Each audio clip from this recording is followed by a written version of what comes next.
Hello, and welcome back to the Whiny Mom podcast, a place where we can whine and wind after our children go to bed. This is a judgment-free zone where we can be ourselves, where we can share laughs, share our struggles, and share the wonderful and ridiculous moments that are our lives. Hello, Jay. Hello, B. Hello, Whiny Moms. Hello. It's been a while. Mm-hmm. What have you been up to? Just keeping busy. I feel like I went through kind of some low points where there was definitely a lack of energy and inspiration in life. Same here. A lot of people did. Yeah, and it's hard times, and it's just busy, The kids, the routines. It's hard to really think about anything else besides what's happening, in the moment. Yeah. But we're gonna give it a try. Okay. So tonight we're going to be talking about this. Well, we're going to talk about a couple things, but to start off, we're going to talk about this new trend of slow living, or I hear it sometimes called like soft living, like a vintage vibe, and kind of, what that means to us. Yeah. What are your thoughts? Slow living to me kind of seems like it's more like slowing things down, not being in the routine so much, like taking a moment to put your feet on the ground and just like pause, just like how people used to live back in the day. They were more like focused on just being with your families, like doing things at home, gardening, raising chickens. I don't know. Yeah. That's what I think about. More Enjoying the sun. Yeah. Like unplugged, kind of like more like real, right? I think, very similar. I think there's a couple of reasons why like this trend is kind of catching on right now. One, like we're so overwhelmed with everything all the time, right? Like always needing our, like, God, I can't even, our attention. Like I'm just trying to like play a game on my phone, and now there's ads every 30 seconds, and you have to interact with the ads. You have to like go to the Play Store and leave the. I'm like, what, dude? Click out of them. I'm playing a crossword. Like, I just want to. I have to put my phone in airplane mode to play Sudoku. Yeah, and just phones in general. It's like we're constantly living with the phone in our hands, like checking it every 2 minutes, even more than that. And we scroll through Instagram and TikTok, and there's all these short videos, and you're just like constantly just scrolling and scrolling and scrolling, and there's no like stopping and really focusing on what you're doing because there's always this distraction, Nothing's ever satisfying. No. Right? It's frustrating. Also, I think too, like part of it is a little bit economic, where like we kind of like have this like subconscious urge to like know how to like make these things ourselves. Yeah. If we need to, or like grow your own vegetables if you need to. And like that, I think that's kind of a, like, if it's even subconscious, maybe it's like part of it, like wanting to feel like you have some control. Right.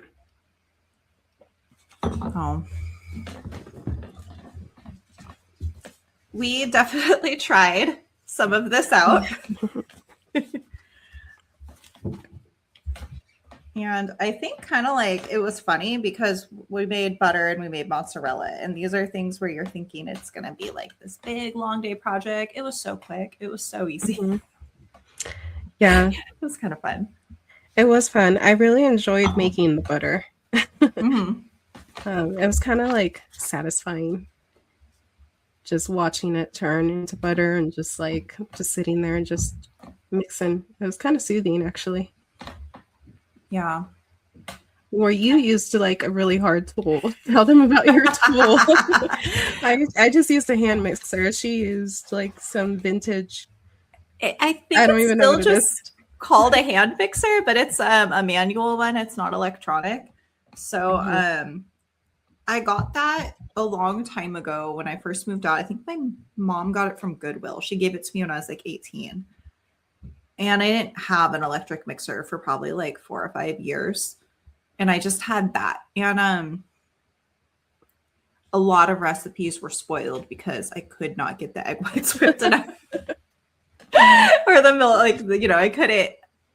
It's hard to use. Like, it takes a long time. And I was also 18. I didn't know what the fuck I was doing. Like, I never made anything like it before. So I was like, is it done? I think it wasn't done. And it takes some muscles. Like, you have to squeeze it, right? To get it to. No, you turn it. Oh, turn it. Yeah, it's got a crank. So, like, my goodness. When I first made my video, I kept like switching hands, and you could see like every edit I was using a different hand. Yeah, it definitely takes some muscles. Oh, it was fun. It was fun. I was really like felt connected. I'm like, I don't know. It could definitely be done like without electricity. Duh, people have been doing it. Yeah. So like, obviously, I can do it if they can do it, I guess. So that was fun. That was fun. I enjoyed that. The mozzarella for me didn't come out as good as I expected it. And also like the curling of the milk. When you put the vinegar in. And like having to strain it out kind of like grossed me out a little bit. But it was fun. It was like a science experiment. I freaking put the vinegar in and I was like, what is happening? I was like a little kid. It was so fun. Yeah. I could do that all day. That was amazing. It was crazy how quickly it happens too. As soon as you put the vinegar in and you take it off the heat, it's like instant.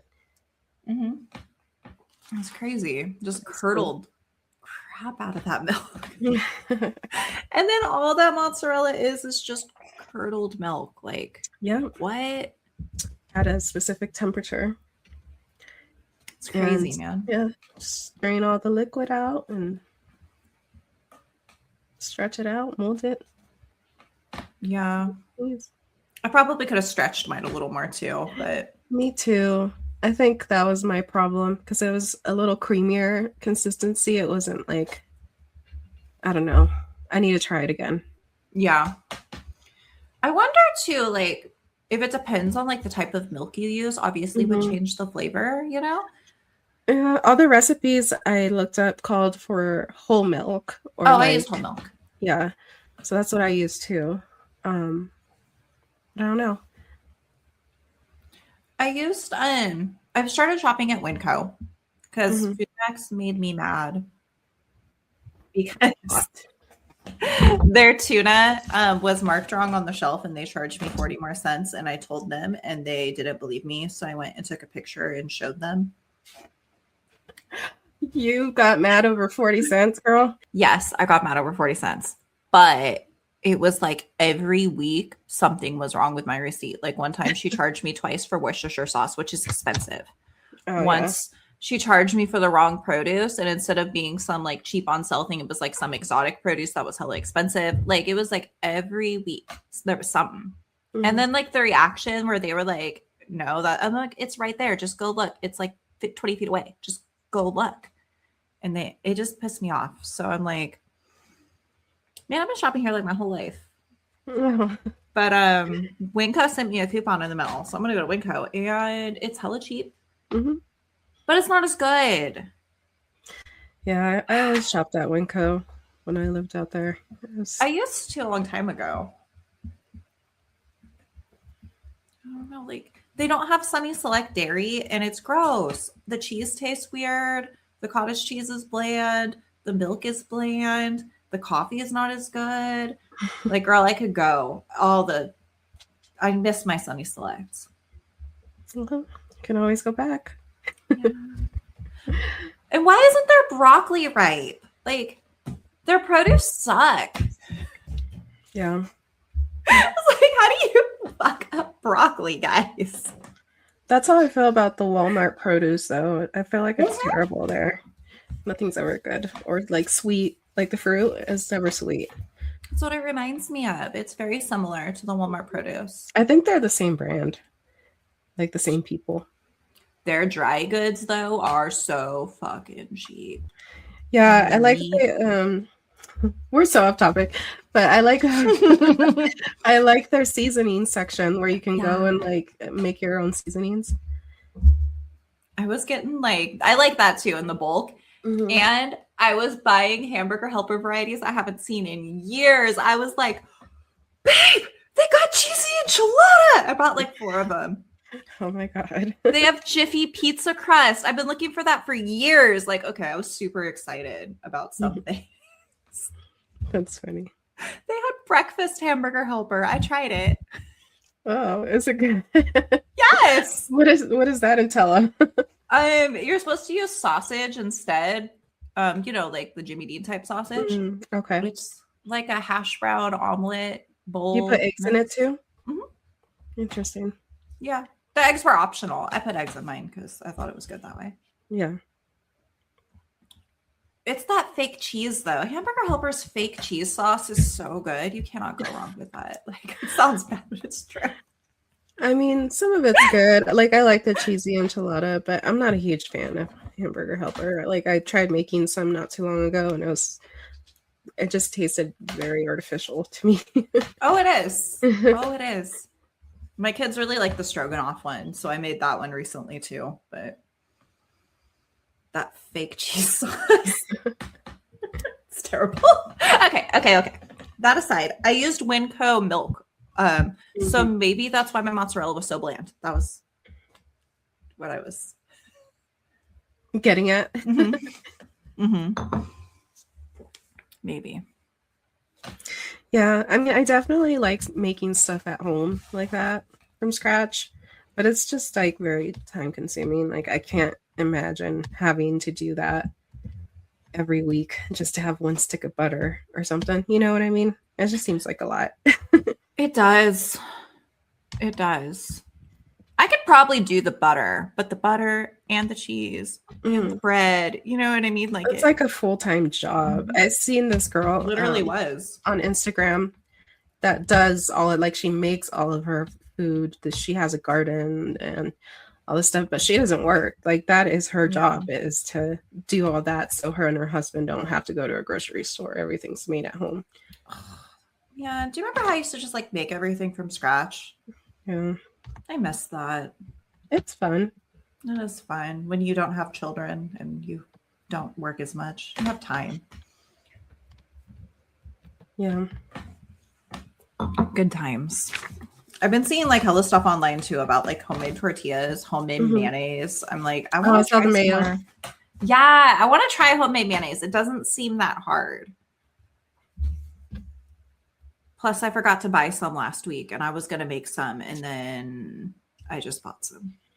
I saw some homemade cream cheese, too, which is basically the same thing, but you put it in a blender. Really?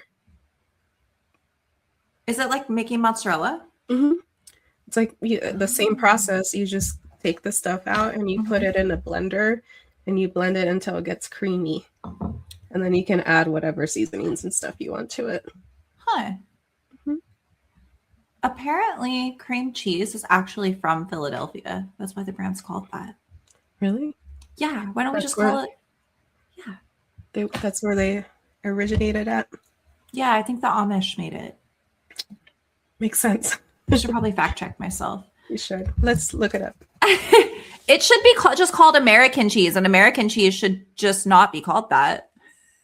Let's see.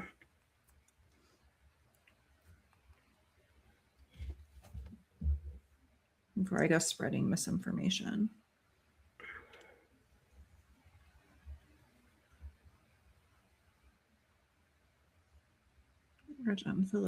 So it originated in the United States in the early 1870s, specifically created by a dairyman, William A. Lawrence, in Chester, New York, in 1872. Okay, so not quite Philadelphia. Not Amish. But then it was branded Philadelphia cream cheese by a distributor to signify high quality.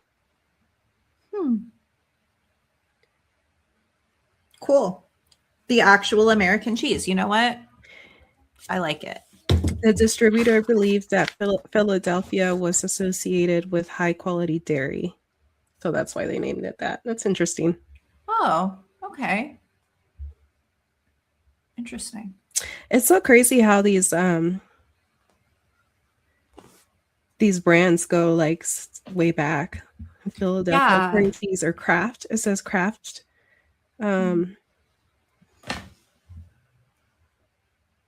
Purchased the brand name in 1928. I knew Kraft was old, but dang.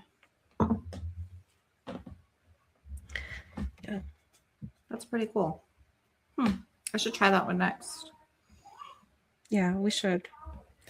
And the homemade bagels, I've been seeing that a lot too. Oh, it looks easy. I mean, it's like making any bread. It's a bit time consuming. I did it one time before, a long time ago, when I had that sourdough starter. Yeah, I don't think I can get into the sourdough. It just seems a little too complicated for me. It's gross. Is it? Yeah, and if you forget about it, it stinks really bad. Ugh. And then if you throw it away in your garbage stinks for like 2 years. Well, people are totally into that right now. It just seems like hard work. I'd rather make regular bread. Yeah, it's fine. I don't think you need sourdough to make bagels. I think you can do it without sourdough. No. It was just, I had that. That was the one because you have to keep using it. That was like one of the things I did. I think you have to have yeast though. Oh yeah, but you can just buy yeast packets. It doesn't have to be like sourdough, like yeast thing. Yeah.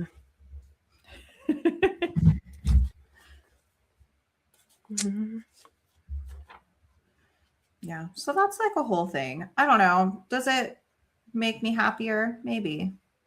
A little bit. A little bit.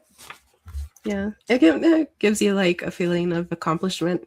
Yeah. Like you did something. Gets you like thinking about something else. Gets you like working on something, accomplishing. Yeah, it does. All right. So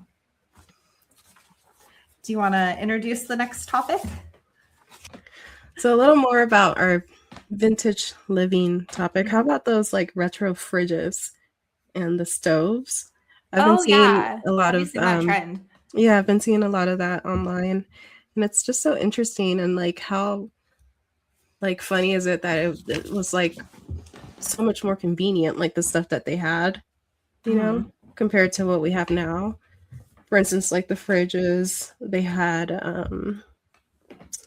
like pull out shelves that like rotated and came out. The egg holders in the door. Egg holders in the door. Butter warmers. Butter warmers, yeah. Well, it was like a drawer where you put your butter in and it keeps it at room temperature at all times. And then the stoves, like the vintage stoves, they had built-in crock pots. Yeah. And tell them the story. I have such a funny story about that. Okay. My family has like this cabin that's hella old. It was like built like at the turn of the century, like seriously old. And like my great grandparents furnished it after they bought it and turned it from a barn into a cabin, like way up in the mountains, whatever, whole thing. So there's a stove that was like literally from like the 40s or the 50s or something. It was very old, and a fridge actually too that had some of those features. And a built-in ice box in the cupboard, like before they had the refrigerator.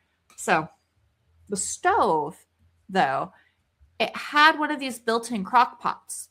But my parents didn't know what it was. And they're like, oh, this is just a wasted burner. Like, we can't use it. This is just a bun warmer. So they would take bread that was warm and put it in there to keep it warm. And they thought that that's what it was for. Bun warmer. That's hilarious. Bun warmer. That's and I saw that and I almost died. I was like, oh, that's what it's for. This whole time. Did you go back and tell your parents about it? No, I haven't told them yet. They're gonna remember that stove we used to have.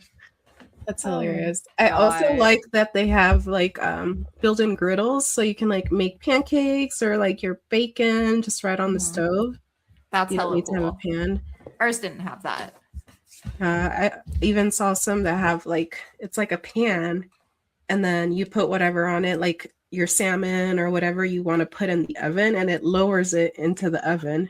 That was so cool. Like, what? Dude. Like, why isn't stuff made like that anymore? Like, my electric stove freaking sucks. It's just like one of those flat, like, glass top ones. Like, it doesn't have coils or anything. That thing's annoying. Like, I just wish things could go back to how they used to be. Dude, I don't know. Like, I feel like they probably perfected it, and then they just kept going when they should have probably just stopped. They should have, yeah. Just stopped. Okay. The ice trays. That was my favorite. Was that old ass fridge had this ice tray that had this thing in the middle that you would turn from one side to the other. It was like a lever, and it popped all your ice, so then it would just come out super easy. That's cool. Like the whole thing shifted. It was so cool. Yeah. And they're just so like pretty looking too.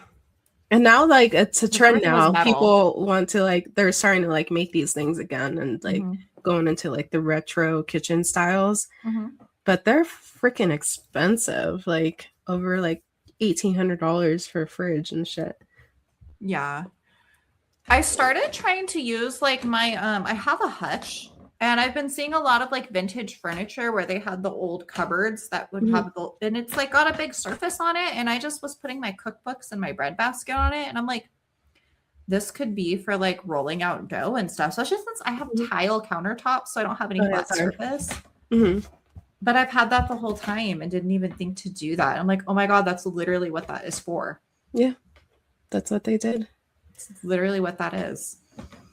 Even like the really, really old fridges, like way back in the day, were built into like cabinets. Have you seen those? No. They're like cabinets. Oh, like made out of wood. Yeah. That's the ice boxes. Is that what that is? Yeah, you know at the cabin how there's on the left side that whole like counter underneath it that has like, it looks like refrigerator racks. And it has a door that slides. But it was like inside, like it was a pull-out one. Yeah, the ones I saw actually had like little doors, like you would open them. That's it was cool. A fridge, like an ice box inside. Yeah. Just put all your stuff in. That's so cool.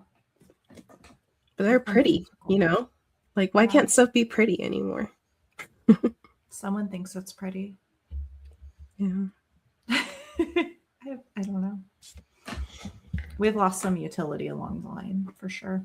Yeah, and I think they just like took everything and just made it into all these different like smaller appliances, and they just were like generating more money that way, and they just like lost, you know, what was going on prior to that. And then we needed all the cupboards to put them in. Yeah. And that's why kitchens are the way they are now. They were way more useful back in the day. Fun.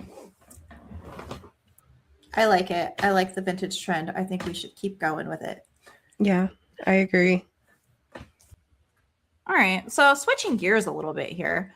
Another big trend that I see a lot of online is talking about, and this is like nuts to me that our kids' generation already has a name, Gen Alpha.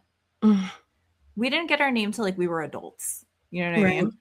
So it's kind of funny. They'll probably change it. Hopefully it'll be something better when they get older. But I keep seeing like there's a lot of negativity, which is sad for me because like these are like teenagers and children. Yeah. And I don't want them to have that because I know what it's like to be a generation that people don't like. Like it sucks. So yeah, you see like a lot of negative stuff about them and how they're stupid, like they can't read, and how they're disrespectful, and how it's all millennials' fault. Oh no, another thing that's our fault. Oh, wow, shocking. That sort of stuff. But I've seen a lot like just their general like demeanor is less respectful than generations before them. And yeah. Do you have thoughts? I think that society does have some part in it. But ultimately, it's a parenting issue. Yeah. In my opinion, it's really about how you raise your kids, and the household that they're being raised in plays a big part. And it's always been that way. Yeah. And I think too, it's like the things you see is actually not the majority. Mm-hmm. You know, like they kind of all get lumped in together, which sucks. But yeah, there's some really good kids out there, and then there's some not so good kids. But I almost wonder too if it's like a whole society, like parenting, but it's because of like a whole like ideals shift. Like our parents were raised to be very, very respectful. We were obviously raised to be less respectful than they were. And I don't think it was ever really a priority when I was raising my kids, like be respectful. I don't really think I say that very much until they started getting older. And I just don't think it's like respectfulness in general. It isn't like really valued as much as it used to be. You know what I mean? Yeah. And then there's negative consequences to that. That's true. Yeah. Because mainly, like, it's all about your morals and your values. Like, you want to teach those things. But yeah, you're right. I don't really use that word very often. Right? I'm like, I think I've said it a couple times. Mm-hmm. We were always like told to be like bold, right? Like fortune favors the bold. To be like, to stand out, to be different. And so it's like respectfulness kind of like I remember being taught that, but it was never like, it was almost like a multi-generational, like this is where we ended up because we've been slowly moving away from it. Yeah. Yeah, and it's definitely changed throughout the years, like the levels of respect. Like how my parents were raised was completely different from how I was raised. And of course, I always was taught to respect my parents. Like that was one of their number one values that they taught me. But I think like maybe at times we saw it as a negative thing because it was like asking so much of us. To the point that now it's like we've kind of just moved away from that. And I think it's just the word. Yeah. I've realized a lot of the issues my kids have are just, I'm just like, you guys just don't respect each other. I'm like, oh, God damn it. Right. Just like, because I hear it when I say it, I'm like, ugh, you know? But that is, like, I've been starting to notice a lot of the issues my kids have is they're just so rude to each other all the time. I'm like, why are you guys so mean? Be nicer to each other. Be nice. They're mean to me. I'm like, why are you being so rude? Are you so rude all the time? Yeah. You know what I mean? I think it's just like also social media and TV is like garbage now. Yeah. A lot of it is just not great. It's so bad. That's a whole nother thing. So yeah. I don't know. And I know like there's obviously extremes and whatnot, but I just think as a whole, we've kind of really shifted in my lifetime, just like the way we act, you know? I think it's also like going back to slow living is like we're always so rushed, you know? Yeah.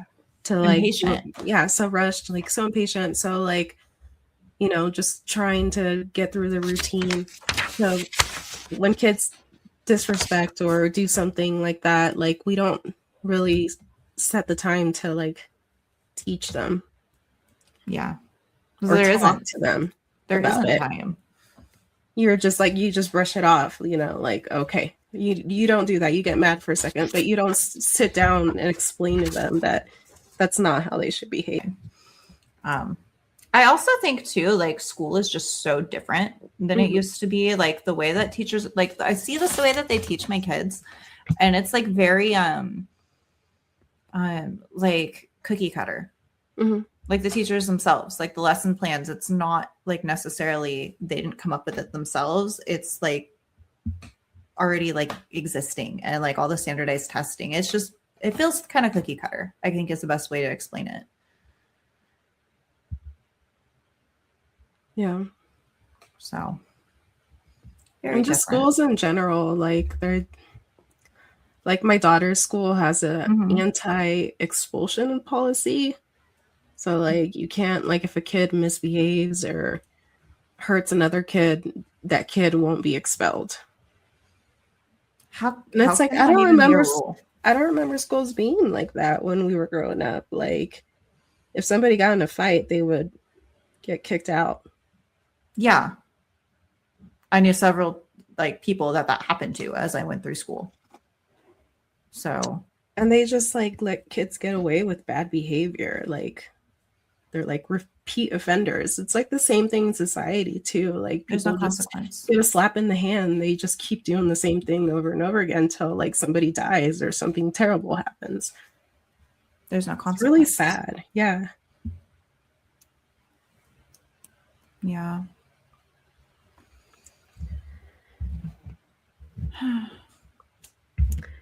I wish that I had a happier note to end this on, but mostly it just feels kind of hopeless and depressing.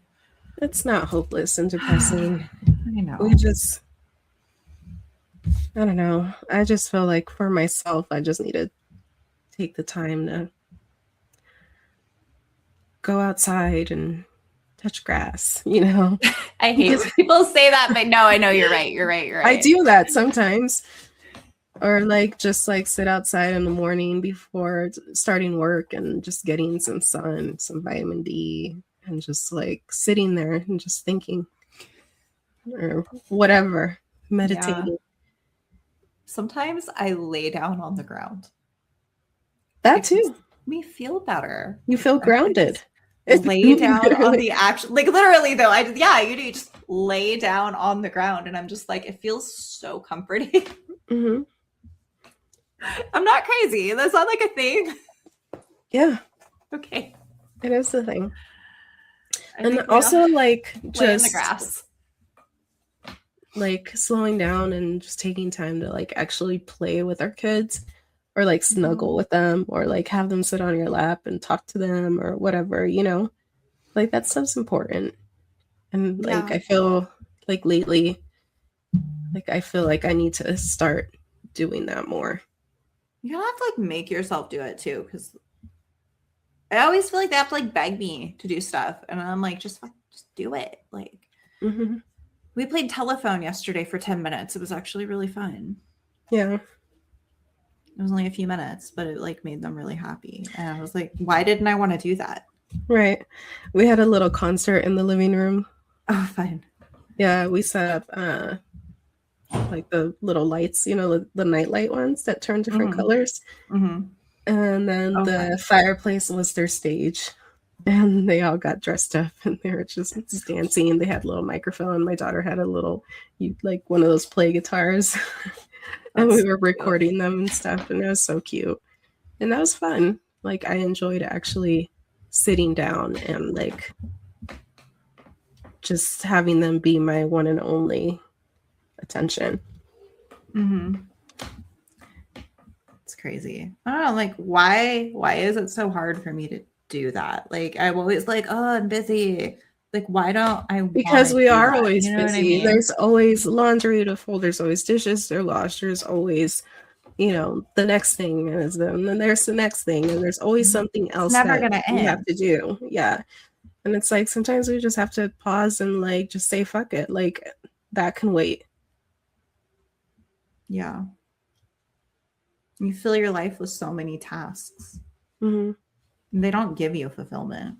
No. But like that moment does. So. And the majority of it is just labor. Yeah, literally.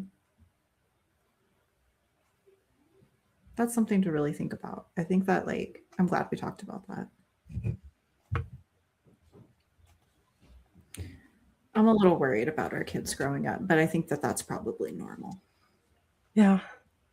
it just indicates we're good parents. Because a lot of parents, I hope so. A lot of parents aren't worried about that, Yeah. Yeah. I just keep telling myself it'll be fine, but it will be. Yeah. All right. Do you want to close things? Sure. Well, thank you guys for joining us once again. And I hope you guys enjoyed this episode, and let us know what your thoughts on slow living and vintage living. And what do you guys do to slow down? Yeah. Give us some tips. Give us some tips. Okay. All right, everyone. Have a good night. Don't forget to like and subscribe. Yes. Bye. Bye.